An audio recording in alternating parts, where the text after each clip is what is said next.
Hello guys, कैसे हैं आप सब लोग। दी बुक ऑफ एस्पर के एपिसोड 173 के साथ हाजिर हूँ। तो लास्ट एपिसोड के एंड पे हमने देखा था ज़ूफ़ेन उस कैनियन के अंदर खींचा चला जा रहा है, जबकि उसके अंदर से हाई पावर की इलेक्ट्रिसिटी निकल रही है और वो थंडरबोल्ट सीधे उसके ऊपर आकर गिर रहे हैं। ज़ूफ़ेन की अज़ूरे फ्लेम भी अपने आप एक्टिवेट हो जाती है और उस ब्लू फायर की वजह से उसके सामने एक शील्ड बन जाती है। लेकिन ज़ूफ़ेन जैसी उस लाइटनिंग कैनियन के करीब पहुंचता है तो उसके अंदर से एक 9th लेवल का इलेक्ट्रिक बॉल निकलता है और वो सीधा आकर उसकी अज़ूरे फ्लेम वाली शील्ड के साथ टकराता है और शील्ड के अंदर भी क्रैक पड़ जाती है। ज़ूफ़ेन कहता है अगर ये शील्ड टूट जाती है तो इसका मतलब मैं और ये लड़का यहीं पर मरेंगे। ज़ूफ़ेन कहता है मैं बहुत ज़्यादा एरोगेंट था, मैं अपने बारे में बहुत ज़्यादा हाईली सोच रहा था, मुझे लगा शायद मैं एक बहुत बड़ा डीमन एम्परर हूँ जो कि यहाँ पर आसानी से आ जाएगा और इसकी वीकनेस को ढूंढने के बाद इस फॉर्मेशन के अंदर चला जाएगा और वहाँ पर जाकर एम्परर के खजाने को हासिल कर लेगा। लेकिन ये एक ह्यूमनली एम्परर ने अरे फॉर्मेशन बनाई है, मेरे जैसा एक छोटा सा डीमन एम्परर इस फॉर्मेशन के फ्लॉज को कैसे ढूंढ सकता है। लेकिन ज़ूफ़ेन अभी उस कैनियन की तरफ ही देख रहा होता है कि उसी कैनियन के अंदर उसे एक सुरख रंग का डब्बा नजर आता है। ज़ूफ़ेन उस सुरख रंग की लाइट को देखकर बहुत ज्यादा हैरान हो जाता है और कहता है ये क्या है। उस सुरख रंग की लाइट असल में एक छोटा सा सुराख होता है जो कि इस फॉर्मेशन का सबसे बड़ा वीक पॉइंट है। ज़ूफ़ेन को यहीं पर मास्टर ज्यू की बात याद आती है। ज़ूफ़ेन कहता है मास्टर ज्यू ने कहा था वो भी इस लाइटनिंग कैनियन के अंदर फंस गए थे, लेकिन अचानक से उन्हें एक रास्ता मिला और वो उस रास्ते के जरिए से अंदर चले गए जहाँ पर लाइटनिंग उनके ऊपर जरा भी इफेक्ट नहीं कर रही थी और जिसकी वजह से उन्हें अपनी पर्पल लाइटनिंग आई मिली। इसका मतलब तो ये है कि इस फॉर्मेशन के अंदर भी एक वीक पॉइंट है। ह्यूमनली एम्परर की ये फॉर्मेशन ये बिल्कुल परफेक्ट नहीं है। ज़ूफ़ेन कहता है इस फॉर्मेशन के अंदर मुझे ये छोटा सा जो होल नजर आ रहा है, मुझे नहीं लगता कि ये ह्यूमनली एम्परर ने छोड़ा होगा, मुझे लगता है कि जिसने भी पहले इस फॉर्मेशन को तोड़ा होगा ये होल उसकी वजह से रह गया होगा। ज़ूफ़ेन कहता है मेरा अंदाजा बिल्कुल ठीक है, ये सुरख रंग का छोटा सा होल यही हमारा एंट्री पास है, इसी होल की मदद से हम लोग इसके अंदर जा सकते हैं। साथ ही ज़ूफ़ेन हंसना शुरू कर देता है और कहता है ह्यूमनली एम्परर को लगता है शायद उसकी फॉर्मेशन बहुत ज्यादा परफेक्ट है, लेकिन किसी ने तो पहले इसकी फॉर्मेशन को तोड़ दिया हुआ है। अब मुझे बस इस फॉर्मेशन के अंदर इस छोटे सुराख को बड़ा करना है ताकि मैं इसके अंदर जा सकूं। ज़ूफ़ेन जल्दी से गू सेंटोंग को उठाता है और कहता है ओए गू सेंटोंग जल्दी से उठ जाओ, अब ये तुम्हारी बारी है। सेंटोंग अपनी आंखें खोलता है। जैसे वो अपनी आंखें खोलता है ज़ूफ़ेन उसे इशारा करके कहता है क्या तुम्हें वो सुरख रोशनी नजर आ रही है? वो एक छोटा सा होल है, तुम अपने पंच को यूज करते हुए उस होल को बड़ा कर दो ताकि हम दोनों उस होल को पार करते हुए सेक्रेड ड्रॉम में जा सकें। लेकिन गू सेंटोंग रोना शुरू कर देता है और कहता है नहीं, मैं ऐसा नहीं कर सकता, मुझे इस लाइटनिंग से बहुत ज्यादा डर लग रहा है। ज़ूफ़ेन उसे चिल्लाकर कहता है मुझे भी इस लाइटनिंग से बहुत ज्यादा डर लग रहा है, लेकिन मुझे इतना ज्यादा डर नहीं लग रहा जितना मुझे मौत से डर लगता है, मुझे यहाँ पर मरना नहीं है। अगर तुम्हें लगता है कि हम दोनों यहाँ पर मरने वाले हैं तो ठीक है, हम अपनी फुल पावर को यूज करते हुए उस फॉर्मेशन को तोड़ देंगे, उसके बाद अगर हम लोग मर भी जाते हैं तो मुझे कोई अफसोस नहीं होगा, लेकिन हमें मरने से पहले एक कोशिश तो जरूर करनी चाहिए। ज़ूफ़ेन उसकी तरफ देखता है तो वो बहुत ज्यादा डरा हुआ होता है। ज़ूफ़ेन उसके सर पे हाथ रखता है और उसे कहता है चलो भी ठीक है, मैं तुमसे वादा करता हूँ मैं हमेशा तुम्हें प्रोटेक्ट करूंगा, मैं तुम्हें इस लाइटनिंग से बचाऊंगा। ज़ूफ़ेन उसके सर पे हाथ रखता है और कहता है तुम्हें डरने की जरूरत नहीं है, अगर हम लोग यहाँ पर मरने वाले हैं तो मैं तुमसे वादा करता हूँ पहले मैं मरूंगा उसके बाद तुम। साथ ही ज़ूफ़ेन हल्का सा मुस्कुराता है और उसे कहता है मैं तुमसे वादा करता हूँ मैं कभी भी तुम्हें अपने से दूर नहीं करूंगा, इसलिए तुम्हें भी अपने ऊपर भरोसा होना चाहिए, मैं यहाँ पर लाइटनिंग कैनियन में मरना नहीं है। लेकिन अंदर से ज़ूफ़ेन काफी ज्यादा गुस्सा होता है और कह रहा होता है कमीने कहीं कि अब जल्दी भी करो और उसे पंच मारकर इस फॉर्मेशन को तोड़ दो, यहाँ पर मैं तुम्हारी वजह से फंसा हूँ, जल्दी करो और मुझे यहाँ से बाहर निकालो। सेंटोंग ज़ूफ़ेन की बातें सुनने के बाद बहुत ज्यादा पंप हो जाता है, उसके अंदर भी हौसला आ जाता है और वो छोटे से फिर से बड़ा हो जाता है। सेंटोंग उस फॉर्मेशन की तरफ देखता है और अपने पंच में अपनी पावर्स को रेडी करते हुए ऊपर की तरफ पंच मारता है। जैसे ही वो ऊपर की तरफ पंच मारता है वो छोटा सा होल जो कि सुरख रंग का एक छोटा सा होल था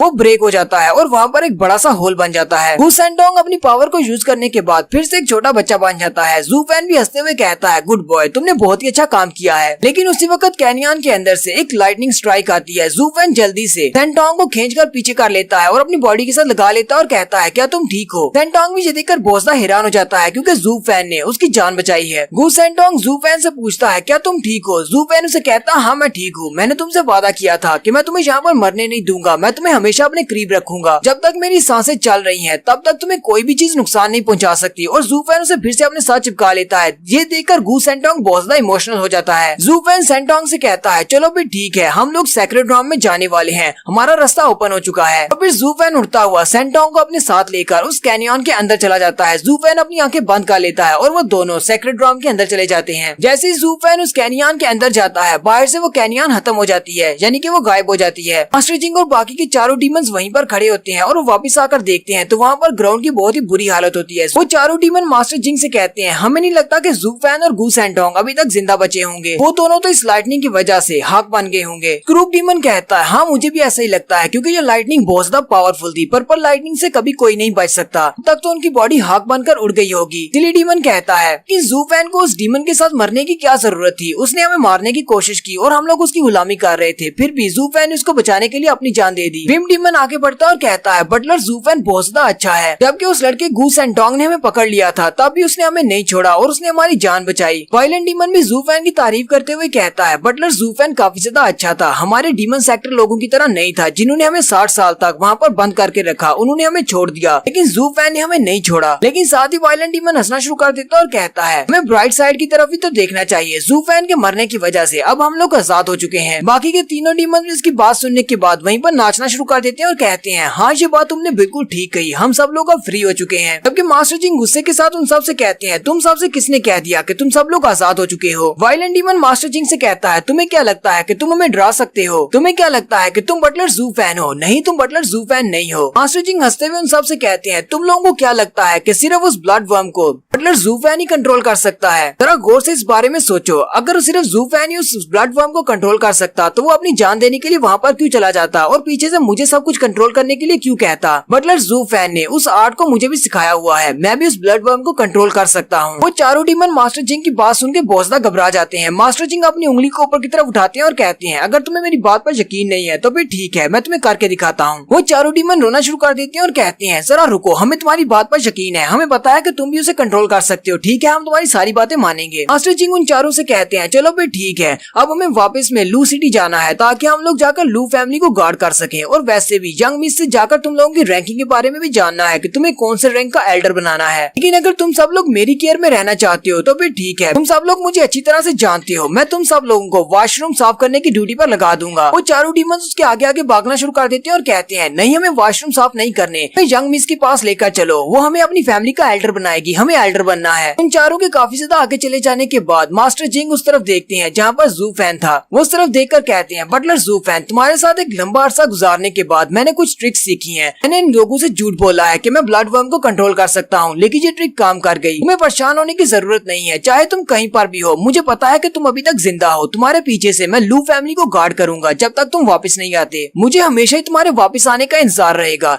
नेक्स्ट सीन उस सैक्रेड ड्रम का दिखाया जाता है। ज़ू फैन उस कैनियन को पार करके ऊपर चला जाता है और जैसे ही वो अपनी आंखें खोलता है वो उठकर बैठ जाता है और हंसना शुरू कर देता है और कहता है हमने लाइटनिंग कैनियन को पास कर लिया, हम लोग सैक्रेड ड्रम में आ चुके हैं। गू सेंटोंग भी ज़ू फैन की झोली में बैठा होता है। ज़ू फैन जैसे उठकर बैठता है वो भी उठ जाता है। ज़ू फैन सेंटोंग से कहता है क्या तुम भी उठ गए हो? लेकिन गू सेंटोंग जैसे ही अपनी आंखें खोलता है वो फिर से चिल्लाता हुआ ज़ू फैन के साथ ही चिपक जाता है क्योंकि उसे अभी भी लाइटनिंग से डर लग रहा होता है। ज़ू फैन उसे कहता है तुम्हें घबराने की जरूरत नहीं है, हम लोगों ने उस डिवाइन लाइटनिंग को पार कर लिया है, अब तुम्हारे पर पर्पल लाइटनिंग स्ट्राइक नहीं करेगी, तुम यहाँ पर मेरे साथ बिल्कुल सेफ हो। ज़ू फैन उसे कहता है अब जल्दी से मुझे छोड़ो ताकि मैं अपने आसपास देख सकूं, जहाँ पर लाइटनिंग नहीं है, तुम्हें डरने की जरूरत नहीं है। सेंटोंग रोते हुए उसे कहता है नहीं, मुझे तुम्हें नहीं छोड़ना, मुझे पर्पल लाइटनिंग से बहुत ज्यादा डर लगता है, तुम्हारे साथ चिपक कर रहने से मुझे बहुत ज्यादा सेफ फील हो रहा है। ज़ू फैन सेंटोंग से कहता है अब बस भी करो, तुम मुझसे बहुत ज्यादा स्ट्रॉन्ग हो, यहाँ पर चिपकना तो मुझे तुम्हारे साथ चाहिए था। सेंटोंग शर्माते हुए ज़ू फैन से कहता है असल बात ये है कि तुम्हारे साथ इस तरह लगने से मुझे अपने डैड की याद आ रही है, मैं अपने डैड के साथ भी इसी तरह चिपक कर लेटता था, इसलिए तुम्हारे साथ चिपक कर मुझे बहुत ज्यादा सेफ महसूस हो रहा है। ज़ू फैन उसकी बात सुनकर बहुत ज्यादा चौंक जाता है और चिल्लाकर उसे कहता है क्या वाकई में तुम्हारे डैड भी हैं? लेकिन जैसे ही ज़ू फैन उसके चेहरे की तरफ देखता है वो उसे कहता है मेरा ये मतलब नहीं था, क्या मतलब डैड तो सभी के होते हैं लेकिन तुम तो एक मॉन्स्टर हो, क्या तुम्हारे भी डैड हैं? अगर तुम इतने ज्यादा स्ट्रॉन्ग हो तो फिर तुम्हारे डैड कितने ज्यादा स्ट्रॉन्ग होंगे? सेंटोंग पीछे की तरफ मुड़ जाता है और कहता है मुझे नहीं पता, मैंने अपने डैड को कभी नहीं देखा, मैं यहाँ पर जिस डैड की बात कर रहा हूँ वो मेरे असली डैड नहीं है बल्कि वो मेरे गॉड फादर है, मैं उनके बारे में बात कर रहा हूँ। मेरे गॉड फादर की फैमिली का सर नेम गू था और उनके 2 बेटे थे। 300 साल पहले टिनचू एम्पायर में जब मैंने तबाही मचाई थी तो डीमन पर्जिंग डिक्री की वजह से जब लोगों ने मुझे अबैंडन कर दिया और एक्सपर्ट्स ने मेरे पर अटैक किया, मैं बहुत ज्यादा जख्मी था, मैं अपने लिए छुपने के लिए एक जगह ढूंढ रहा था। मेरे गॉड फादर ने वहाँ पर मुझे ढूंढा और मेरी जान बचाई, यहाँ तक कि वो मेरे लिए डेली इंग्रेडिएंट्स ढूंढ कर लाते थे ताकि मैं खा सकूं। ज़ू फैन गू सेंटोंग से कहता है तुमने कहा कि उसका नाम गू है और उसने तुम्हें तुम्हारा नाम दिया था। गू सेंटोंग ज़ू फैन से कहता है गू फैमिली वाले सारे बहुत बड़े स्कॉलर थे, यानी कि वो टिनचू पांचवें एम्पायर के ऑफिशियल्स में काम करते थे, यानी ऑफिस में काम करते थे। हालांकि वो सारे के सारे कोई हाई रैंक या फिर हाई पोजीशंस के ऊपर नहीं थे, वो एक थर्ड क्लास फैमिली थी, लेकिन उनकी लाइफ बहुत ज्यादा अच्छी थी क्योंकि वो फैमिली एक स्कॉलर की फैमिली थी। मेरी जान बचाने के बाद मेरे गॉडफादर मुझे अपने घर ले गए, जहाँ पर अपने दोनों बेटों से मुझे मिलवाया और वहीं पर उन्होंने मुझे लिखना पढ़ना सिखाया। मेरे गॉडफादर चाहते थे कि फ्यूचर में मैं बहुत ही अच्छा इंसान बनूं, इसीलिए उन्होंने मेरा नाम सेंटोंग रख दिया और सरनेम लगने की वजह से मेरा नाम गू सेंटोंग हो गया। जू फैन उसकी बात सुनने के बाद हंसना शुरू कर देता है और कहता है, लगता है कि गू फैमिली के हाथों में एक हीरा लग गया। उनके पास तुम्हारी स्ट्रेंथ होने की वजह से वो एक थर्ड क्लास से एक फर्स्ट क्लास की फैमिली बन गए होंगे और उनके क्लैन ने बहुत ज्यादा तरक्की की होगी। सेंटोंग उसकी बात सुनने के बाद रोना शुरू कर देता है और कहता है, नहीं ऐसी बात नहीं है, बल्कि मेरी वजह से उनको बहुत ज्यादा नुकसान हुआ, या फिर ऐसा कहूँ कि मेरी वजह से उनके पूरे का पूरा क्लैन डिस्ट्रॉय हो गया, उन सभी को मार दिया गया, जहाँ तक कि मेरे गॉडफादर को भी मार दिया गया क्योंकि मैं उनके पास था और पर्जेंट डिक्री ऑर्डर की वजह से उनके पूरे के पूरे क्लैन को डिस्ट्रॉय कर दिया गया। और साथ ही सेंटोंग और भी ज्यादा रोना शुरू कर देता है। यहीं पर हमारी एपिसोड 173 का एंड होता है। एक्सप्लेनेशन अच्छी लगी हो तो कमेंट करके जरूर बताइएगा। चैनल को सब्सक्राइब कर दे, वीडियो को लाइक और शेयर कर दे। शुक्रिया।